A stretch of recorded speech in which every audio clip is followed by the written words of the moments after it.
Shalom bakunzi b'ikiganiro cy'ijambo ry'umunsi. Reka mbifurize indwi nziza y'umugisha. Hallelujah. Ijambo ry'umwami ryambara umubiri ku buzima bwanyu. Yaravuze ijambo ryiza Yesaya. Aravuga ngo kurya imvura na sherege bigwa bigatose isi ntibisubireyo. None ko ijambo yarumvise ritazosubirayo ridashikanye ico yaritumye.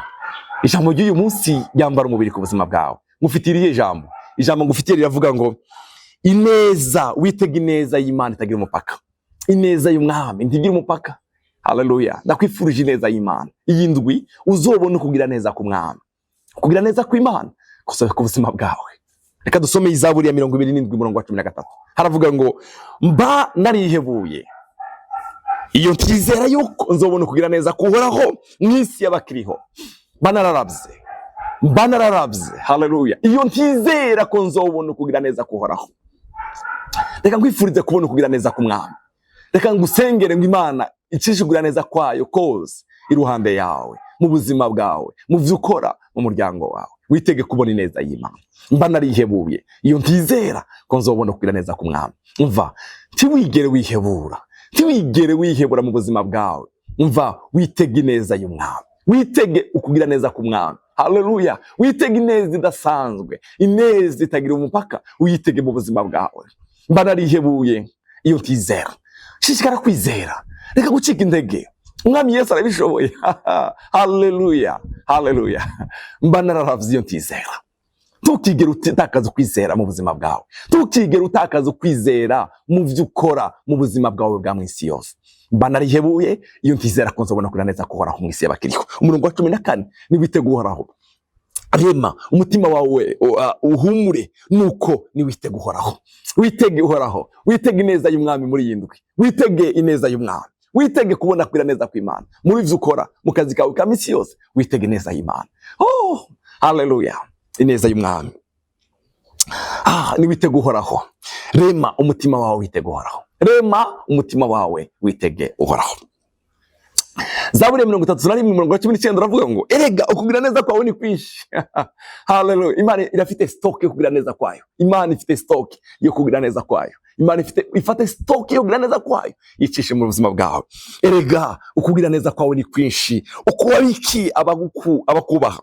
Abubaha umwami hari ukugira neza kwayo Imana yababikiye. Imana nimba ubaha umwami wawe, Imana arakubikiye ukugira neza kwayo. Umva, erega ukugira neza kwawe ni kwinshi. Ukuwabikiye abakubaha. Ukuwabikiye abakubaha. Hari ukugira neza ku mwami yakubikiye wewe ubaha umwami. Hallelujah. Hari ukugira neza ku mwami. Uwo ukuwagiriye abaguhungira ko mu maso y'abana b'abantu. Imana ihabwa icubahiro cyinshi. Hari ukugira neza ku mwami yabikiye abana b'Imana. Zaburi 145 na 2:5 hari umurongo washimishe cyane. Uravuga ngo ndatakambira uhoraho we, ndagutakambira uhoraho we. Kakubwira nti ni wowe buhungiro bwanje. Ni umugabane wanje misi y'abakiriho. Ni wo mugabane wanje. Ni wo mugabane wanje misi y'abakiriho. Nta wundi mugabane dufite. Hallelujah. Yeremiya yaranditse mu gukira intimba cyangwa maganya Yeremiya aravuga ngo umutima wanje uzombwira ngo uhoraho niwe mugabane wanje. Uhoraho niwe mugabane mfite mwisi y'abakiriho. Uhoraho niwe mugabane wanje. Kuvayo 33:19 avuga ngo 18 Mose aramwishura ati ndakwinginze nyere kubwiza bwawe. Uhoraho aramwishura ati ukugira neza kwanje kose nzogucisha imbere yawe. Mwivuge mu izina ko nduhoraho ndi imbere yawe kandi nzogirira ubuntu nzobugirira ngirira ikigongwe unzokigirira. Nzocisha ukugira neza kwanje kose imbere yawe. Imana icisha kugira neza kwawe kose ku buzima bwawe, mu rugo rwawe, mu bana bawe. Imana icisha kugira neza kwawe ku kazi kawe. Ivyo ukora Imana ibicisha mu kugira neza kw'Imana. Bene dada. Oh, hallelujah. Hari ukugira neza kw'Imana. Hariho ukugira neza kw'Imana. Bana rihebuye iyo ntizera ko nzobona kugira neza kuhoraho mwisi y'abakiriho. Witege kugira neza ku mwami, witege ineza y'umwami, witege ukubaho kw'Imana, witege ineza y'Imana. Witege ineza y'Imana mu buzima bwawe. Hallelujah. Witege ineza y'umwami. Hari umugabo witwa Obededom. Hallelujah. Obededom ineza y'umwami umunsi umwe yamutasheho mu buzima bw'ubukene, mu buzima bwo kuburanirwa, mu buzima bwo gusonza, mu buzima butandukanye. Ineza y'Imana yamutasheho ngo batahanye isanduku y'isezerano ry'Imana. Hallelujah. Sinzi ukuntu umugabo witwa Uza yagiye kuyifata inyereye, inka zinyereye iramwica. Baravuga ngo reka iyi sanduka tuyijane kwa Obededomu, niba afite abana benshi. Bari bazi ko bajanye ibyago kwa Obededomu, naho bari bajanye umugisha. Bene data, hariho ineza y'Imana, hariho ineza y'Imana izi kwibuka no mu ngorane, mu kibazo. Mu bisanzwe Obededomu yibutswe mu bibazo, yibutswe mu ngorane. Reka tuja, ahubwo ntibari bamwibutse, bari bavuze ngo reka tujane yice bariya. Ariko uwo munsi ineza y'Umwami mutahaho. Igitabo cya Samweli wa 2:6-11, tuvuge ngo ijambo rivuga ngo imara amezi 3 mu nzu yiwe, kandi uhoraho aho umugisha Obededomu naho mu rugo rwiwe bose. Ineza y'Umwami yatashe kwa Obededomu, yahamaze amezi 3. W'Imana iha umugisha uwo muryango, uwo muryango ugira umugisha w'Imwami.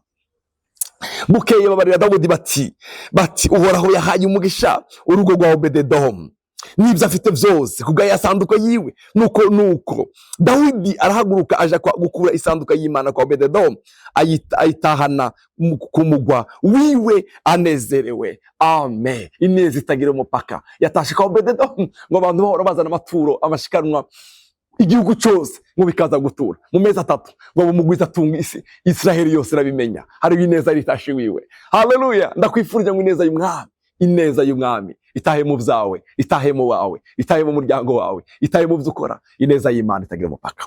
Mukundwa uri kurankurikirana, witega ineza y'Imana muri iyi ndwi, witega ineza y'Umwami. Hari ibyo wabona bisa n'imibyugaye, bisa n'ibizugaye, nta nzira uri kubona. Haleluya. Hari amadosiye asa nari mwidambiriya, ariko hari ineza y'Umwami ishobora kubikuririya bikabe bizima. Dufite ineza y'Imana. Amen. Yesu aguha umugisha, witega ineza y'Umwami, witege ineza y'Umwami. Hari abantu Yesu yagiriye neza kubera ineza, ariko aratambuka. Yesu ari umugabo, ari umuntu wari umaze 38. Ineza y'Umwami mutaha wa mugabo. Umunsi umwe Yesu aramubwira ngo ikorere ikirago cyawe ugende. Haleluya. Ikorere ikirago. Aramubwira ngo siko singo mu mazi, hari umugenzo yuko uwakira yabanza kwidumbukira mu mazi, marayika yaza rimwe na rimwe. Haravuga ngo uruta marayika ari hano, ikorere ikirago cyawe ugende. Ndakwifurije ineza y'Umwami. Haleluya.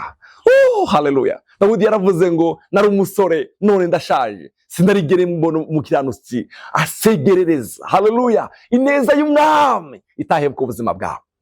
Reka ngusengere. Turagushimiye kubw'ijambo ryawe. Dawudi yavuze ngo mba narihebuye iyo ntizera ko nzabona kugira neza kwawe.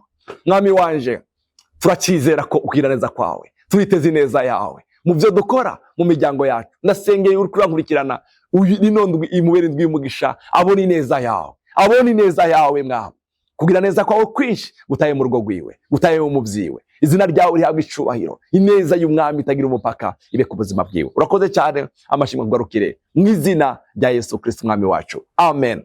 Yesu abahezagire.